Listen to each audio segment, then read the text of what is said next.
Era uma figura extremamente carinhosa, muito dedicado aos filhos, com uma capacidade incrível de compreensão das coisas, numa época em que a função do pai era muitas vezes, era na maioria dos casos, repressora. Ele tinha o conselho, tinha a conversa, tinha o diálogo como instrumentos de educação, de orientação, tanto ele quanto minha mãe. Sempre foi uma pessoa muito amiga dos filhos, capaz de... A gente tinha uma participação ativa na vida dele, tinha uma participação direta. Ele não tinha, como se fazia na época em que eu era menino ou adolescente, aquele negócio, isso é coisa de adulto, não é coisa de criança, não é coisa de... Não, ele não tinha, ele integrava a gente ao ambiente dele. O Arídes, ele, entre as muitas virtudes dele, entre tantas virtudes, estava, sobretudo, a sua generosidade, sabe? Uma pessoa extremamente generosa. E essa grande marca dele, o meu amigo, eu lembro isso muito, porque esse é um traço que ilustra bem uma personalidade, sabe? A generosidade, sabe? Quando você fala que a pessoa é generosa, você está falando de uma pessoa boa, né? O Arídes era um cara bom. Naquela época, se havia uma campanha da Igreja Católica muito grande contra a literatura infantil do Monteiro Lobato. Havia até um livro que era distribuído nas igrejas católicas, escrito por um padre de sobrenome Assis Brasil, em que o título era o seguinte: A literatura infantil de Monteiro Lobato ou o comunismo para as crianças. Então havia aquelas brigadas de vigilantes que passavam nas casas distribuindo prospectos para que os livros de Monteiro Lobato não fossem lidos. E ele, por exemplo, franqueou inteiramente a obra do Monteiro Lobato, não se preocupava com o que a gente estava lendo, e estimulava a leitura, ele próprio lia. Então, como pai, era uma figura realmente extraordinária. Ele era capaz de te dar uma esculhambação sem elevar o tom de voz, te deixar lá embaixo, fazer com que você se sentisse profundamente arrependido de alguma bobagem que você tivesse feito, e a hora que acabasse a repreensão, ele saía com você com as mãos sobre o seu ombro e saía conversando e contando casos. Aquele assunto morria. Não havia nele a raiva, digamos assim, não haviam reações raivosas em relação aos filhos. Ele se relacionava muito bem com as pessoas, mas na sociedade ele tinha um outro lado, que quando ele não gostava de alguma coisa, ele se tornava um feroz opositor, entendeu? E aí ele tinha uma característica, às vezes até um tanto rude no falar, no exprimir o pensamento dele, mas sempre colocando ideias, princípios, aquela coisa toda. O Arídes era uma pessoa, era um homem extremamente educado, extremamente elegante. Ele gostava muito de usar, alguém já deve ter falado isso, o terno de linho branco. Então isso aí era uma característica dele. Mas além dessa aparência física, que era muito, muito elegante, ele era um homem educado, era um homem fino, apesar de ser um homem contundente. Quando ele queria falar uma verdade, ele falava, doesse em quem doesse. Ele não tinha essa questão de estar dourando a pílula, não. Ele falava aquilo que ele tinha que falar. Ajudou muita gente. E como todos os jornalistas daquela época, teve a sua grande parcela de doação à cidade, num tempo em que não se podia chamar propriamente de profissional quem fazia jornal naquela época. Ele era formado em Educação Física pela antiga Universidade do Brasil, que hoje é a Universidade Federal Fluminense. Então ele morou um período no Rio. Nesse período que ele morou no Rio, ele trabalhou no jornal O Globo. Ele fez amizades assim com jornalistas como o Antônio Maria, como o Jorge Cury, que era ele gostava de boemia. Então ele fez amizades com o núcleo boêmio do Rio de Janeiro, se dava bem com essas pessoas, frequentava, passou a ser um deles, digamos assim. E tinha o mundo do futebol, em que era o mundo dele. Ele foi diretor do Botafogo, foi juiz do Superior Tribunal de Justiça Desportiva, foi integrante do Conselho Arbitral da antiga Confederação Brasileira de Desportos, que hoje é a CBF, foi diretor de uma companhia seguradora, aí ele entrava no Lions, entrava no Panathlon, essas coisas todas. Isso fez com que a gente pudesse conviver com essas pessoas.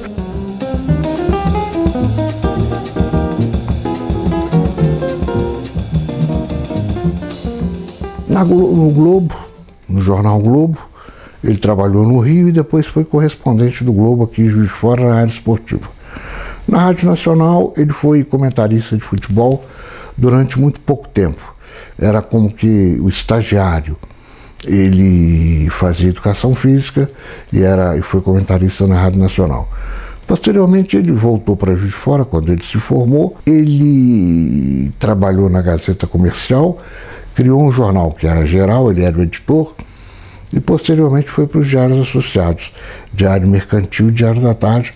No Diário Mercantil ele manteve por uns 50 anos, mais ou menos, a coluna Diz que Diz Diário, sobre futebol. Às vezes ele inseria uns comentários políticos, que era o nome dele ao contrário, Cedira, tá certo? E no Diário da Tarde, durante muitos anos, ele manteve uma coluna Pessoas e Fatos da Cidade, que era uma coluna que tratava de tudo menos de futebol. Era uma coluna de fatos e uma coluna, às vezes, até um tanto agressiva, como, por exemplo, eu me lembro que uma vez ele publicou uma lista dos 10 mais chatos de Juiz de Fora. Aquilo foi um escândalo, porque tinha figuras ali proeminentes da cidade, aquele negócio todo. Foi todo mundo reclamar na redação, aquele negócio todo. Até uma época, uma curiosidade, eu vou te contar, a Copa do Mundo da Argentina, ele falou comigo: Jorge, nós vamos na Copa do Mundo. Você quer ir? Eu falei: vamos, nunca fui numa Copa do Mundo. Mas não sei o que houve uma controvérsia, não acabou no fim, não deu em nada, nós não fomos nada. Quando eu fui ser técnico do Tupi, fui ser auxiliar do Ayrton Moreira, em 54, eu conversava muito com ele, porque ele sempre me telefonava para fornecer notícias para ele publicar no jornal. E ele me divulgava muito. E eu encontrava de vez em quando com ele na churrascaria Palácio, na Rua Alfield. Era uma churrascaria lá no fundo, na Rua Alfield, ali onde é a drogaria americana, ali perto da drogaria americana. Um restaurante que tinha na Rua Alfield. Então essa era batata. 5 horas da tarde ele descia e tomava o uísque dele com os amigos dele. O jornalista, ele era muito combativo, é uma característica dele. A coluna dele no Diário Mercantil era sempre muito polêmica, porque ele era combativo. E ele era muito bem informado sobre o esporte, não só em Juiz de Fora, como em todo o Brasil, sobretudo nas grandes capitais. Porque o Arides desfrutava de amizade com uma figura que era exponencial na época no esporte, que era o Canoa Simões Coelho. Eles eram muito amigos e o Canoa vinha sempre aqui, estava sempre com ele. E nos clubes que ele pertenceu, que ele trabalhou, Botafogo, que era torcedor e era diretor, depois ele foi presidente várias vezes do Panathlon Clube, era reeleito sucessivamente, foi presidente de uns Lions aqui, era reeleito, foi presidente do Sindicato de Jornalistas e foi quem comprou aquela sede que o Sindicato de Jornalistas tem, foi comprada numa das gestões dele. Foi presidente da Federação Nacional de Jornalistas Profissionais. Na época da intervenção havia uma junta, ele fez parte da junta e o conjunto do trabalho dele rendeu a ele a Unesco premiou a ele com o diploma de esportista do ano. É um prêmio que a Unesco concede anualmente a um esportista que ela escolhe no mundo inteiro. Há um detalhe em relação ao Arídes que não pode passar em branco, que é o seguinte: velho colaborador do Diário Mercantil, ele teve junto à gerência dos Diários Associados, comandada pelo Renato Dias Filho. Ele teve um papel muito importante na profissionalização, né? Os jornalistas deixaram de ganhar contribuições, né? Passaram a ter salário fixo, né? Então essa política salarial do jornalista também é algo que se deve muito ao trabalho dele. Pós-dirigente, eu estou falando em relação ao sindicato dos jornalistas profissionais, né? Ele tinha uma dedicação total ao sindicato, até que reeleito várias vezes, né? Ficou famoso pelas festas de confraternização que ele promovia. Ele considera interessante, ele tinha críticos em relação a isso, mas ele achava que o fundamento dos interesses da classe jornalista estava na convivência entre os profissionais, não é? Porque era uma época, sobretudo nessa época do Arídes, nós tínhamos 5 jornais diários e havia uma disputa muito grande em relação aos jornais. Mas era preciso trabalhar no sentido de que a classe não se deixasse envolver por essas disputas, né? Ele batalhou muito por isso. Eu vou dizer a você que ele foi um sujeito exitoso nesse particular.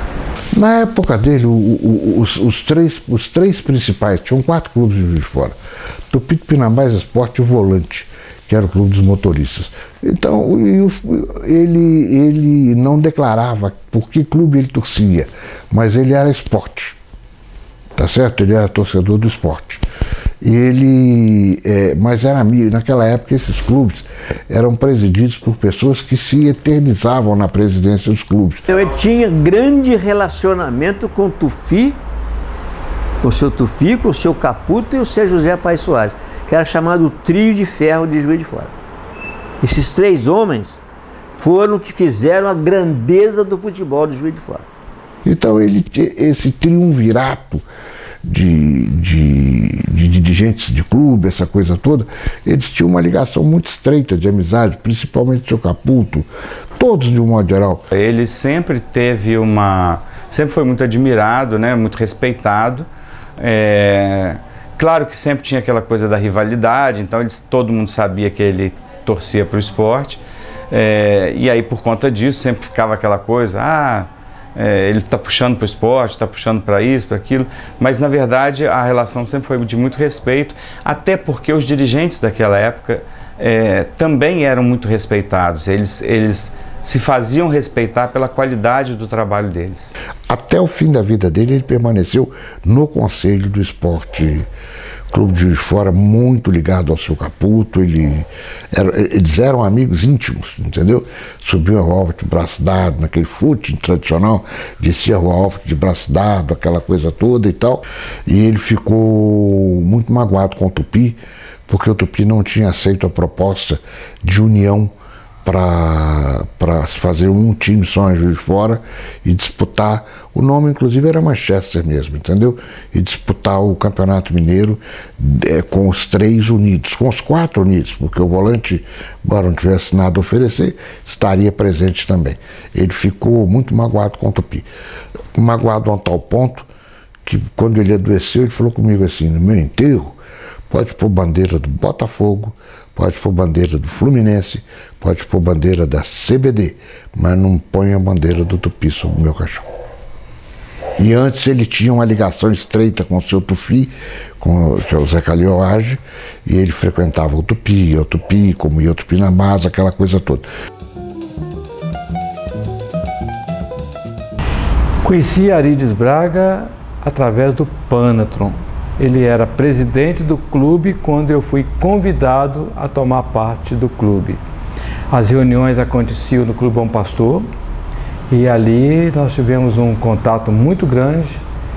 Admirei a pessoa do Arídes, era um jornalista esportivo, muito interessado, muito preocupado com as causas de Juiz de Fora, e foi bom aquele período em que nós tivemos um contato. E a partir disso ficamos amigos, né? Porque afinal de contas, ser panatleta significava também tornar-se amigo do esporte. E aí a gente viveu bastante, conviveu bastante. Arides, fora, vamos dizer assim, do trabalho, ele era já um jornalista aposentado, né? Mas o fato é que fora, vamos dizer assim, do Pântano, nós tínhamos um relacionamento muito bom, conversávamos bastante. Era até agradável, porque o Mário Heleno, que também era muito amigo dele, a gente se juntava bastante, né? E foi bom, foi muito bom. Ele tinha uma preocupação com o desporto de Juiz de Fora e durante toda a presidência dele, ele primava por defender a questão do desporto em Juiz de Fora. Uma das coisas grandes como presidente, em 1981, nós fizemos um trabalho junto com o Melo Reis, que era o prefeito, para nós fazer o Cesporte. Nós precisávamos, tanto que você vê, eu como depois do Departamento de Educação Física, nós não tínhamos aonde alojar as pessoas. Nós íamos pedir, pelo amor de Deus, para alojar o pessoal. Então, nos Jogos Brasileiros, e mesmo nos Jogos Universitários, se por acaso tivesse gente vindo de fora, de onde ia ficar alojado? Quando nós fizemos os Jogos Brasileiros aqui, eu fui coordenador de uma área de atletismo, sempre depois gostei muito de atletismo, né? O que acontecia? Eles aceitavam, alojavam. Mas com o quê? Tudo foi crescendo. Pusemos em cima do nosso prefeito, Melo Reis, também a gente tem que cumprimentar, muito bom para nós, e nós ganhamos aquela parte da prefeitura e foi construído o Cesporte. Isso foi quando o nosso colega Arides Braga era presidente. E, na época, o prefeito Melo Reis, ele tinha, assim, uma intenção muito grande de prestigiar, de criar alguma coisa que apoiasse o esporte amador na cidade, que apoiasse as ligas desportistas da cidade. Então, ele começou a conceber o que hoje é a Secretaria Municipal de Educação e que, na época, nós concebemos um centro de apoio ao esporte amador, professor Caetano Evangelista. Então, nós começamos a conceber o que hoje é o Cesporte. Essa época, de 80 para 87, o Pânaton estava começando. E era preciso que tivesse no Pânaton uma pessoa que realmente fosse conhecido na nossa cidade, para poder divulgar o Pânaton. Se você pusesse uma pessoa que não tivesse esse contato com a sociedade, era muito difícil. E o Arides encaixava nesse perfil pelos gestos de bondade, de comunicação dele, que ele possuía. Então ele ajudou muito o Pânaton nesse período, da divulgação da existência do Pânaton e do trabalho que o Pânaton realizava. Alguém que funda a Associação dos Cronistas Esportivos, que funda um sindicato profissional dos jornalistas, só isso aí já marca a atuação dele na imprensa de Juiz de Fora. E no esporte, o futebol e futebolistas é a maior contribuição dele. E naquele tempo e naquele espaço, a contribuição dele para o jornalismo foi muito grande, porque ele foi um emérito divulgador de Juiz de Fora, um emérito divulgador do esporte em Juiz de Fora. Deixaram uma herança extraordinária de exemplos, sabe? De exemplo, de força de vontade, de entender a cidade que viveram, sabe? Então eu acho que a contribuição dele é muito grande. O cara acreditou no esporte, tá? E ele acreditou e ele era muito amante. Sempre recebeu todo mundo de braço aberto. Acho que ele foi importante para o nosso futebol, muito importante. Divulgou muito o nosso futebol. Quando o Juiz de Fora representou Minas Gerais no Campeonato Brasileiro de Seleções, ele foi muito importante, divulgou muito. Eu diria que foi um homem muito importante para o esporte, extremamente gentil, extremamente inteligente e um verdadeiro gentleman. Gentil, competente, dedicado. E o legado do Arides Braga foi basicamente um amor à profissão. Ele era um dedicado a isso. Achava que as pessoas tinham que colocar o exercício da profissão acima de tudo, com prazer, com idealismo e com interesse. Buscar fontes, preservar fontes, né? Ele ensinou muito isso a todos nós. Eu, quando cheguei, ele já era quase um veterano lá. e deixou muito, esse foi um legado muito importante. Afora ser um homem que gostava da cidade, né? E manifestava isso em várias ocasiões, diversas formas, não apenas no esporte. Às vezes, quando citamos o Arídice Braga, a gente se limita a avaliar o perfil dele como um homem do esporte, e muito importante isso. Mas ele teve outras facetas, outras atividades muito interessantes que vale preservar. Por exemplo, esse amor à profissão, né? As pessoas precisam amar a profissão, gostar da profissão. E ele insistia muito com os novos jornalistas na redação de que é preciso ler. O jornalista tem que ler, né? Sobretudo ler sempre para conhecer melhor. Isso ele ensinava muito a gente. Eu acho que é uma importância na dimensão do que foi Maria Helene, do que foi João Batista de Paula, do que foi Dirceu Costa Ferreira, pessoas que deixaram uma escola no jornalismo. O Arídice, especificamente, uma escola no jornalismo impresso, né? O Mário teve variações no rádio, outros tiveram também na TV, mas o Arídice tem uma história especificamente dentro do jornalismo esportivo que é realmente marcante por conta desse tipo de preocupação com a história e com o esporte da cidade. Ele amava o esporte da cidade. Este é um dos legados principais que ele deixa. A presença dele era continua sendo tão grande. O registro da história dele comigo, eu tive uma ligação muito estreita com ele, pelo fato de eu ser o único filho de jornalista. O Sérgio começou, mas depois virou juiz, foi desembargador e tal. Eu tive uma ligação muito estreita, diária, permanente, constante. E aqui o jeito dele me marcava. Ele era uma pessoa muito grande, tinha 1,88 m de altura, pesava uns 140, 150 quilos mais ou menos. Então ele era um sujeito corpulento, aquele negócio todo e tal. E essas pessoas, elas têm uma característica interessante, elas são sempre risonhas, brincalhonas, ou são muito brigões, entendeu? Ele era as duas coisas, ele era brigão e era... mas o que me marca é exatamente isso. Outro dia eu falei com a minha mulher, olha, se estiver te chateando, você fala que eu paro. Mas diariamente eu lembro uma história dele, um caso dele, uma passagem da vida dele, essas coisas assim, porque a marca que ele deixou foi a marca da compreensão, do amor, do carinho, da solidariedade à família dele e à cidade dele, e ao Botafogo e ao esporte.